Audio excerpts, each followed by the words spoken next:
ಏನಿಲ್ಲ, ಕಾಂಗ್ರೆಸ್ ಎಲ್ಲೆಲ್ಲಿ ಅಧಿಕಾರಕ್ಕೆ ಬಂದದ ಕರ್ನಾಟಕದಲ್ಲಿ, ಅದೂ ಪರ್ಟಿಕ್ಯುಲರ್ಲಿ ಯಾವಾಗ ಅಧಿಕಾರ ಬಂದದ ಅತಿ ಹೆಚ್ಚು ಹಿಂದೂ ಮುಸ್ಲಿಂ ಕೋಮುಗಲಭೆಯಾಗಿದ್ದು ಕರ್ನಾಟಕದಲ್ಲಿ ಕಾಂಗ್ರೆಸ್ ಸರ್ಕಾರ ಬಂದಾಗ.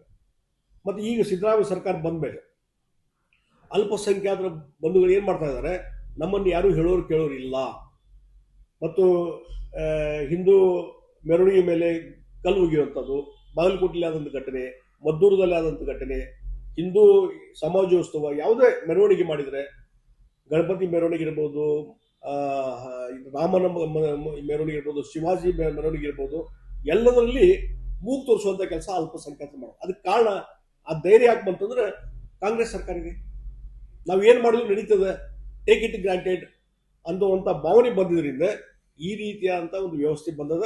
ಮತ್ತು ಅಲ್ಪಸಂಖ್ಯಾತರ ಮೇಲೆ ಇರುವಂಥ ಗುಂಡಾ ಕೇಸ್ ಇರ್ಬೋದು ಅಥವಾ ಕ್ರಿಮಿನಲ್ ಕೇಸ್ಗಳನ್ನು ಅವನ್ನೆಲ್ಲ ವಿಡ್ರಾ ಮಾಡುವ ಮುಖಾಂತರ ಇವತ್ತು ಈ ರೀತಿಯಾದಂಥ ಕಾನೂನು ಸುವ್ಯವಸ್ಥೆ ಹದಗೆಡಲಿಕ್ಕೆ ಅವ್ರ ಕಾರಣ.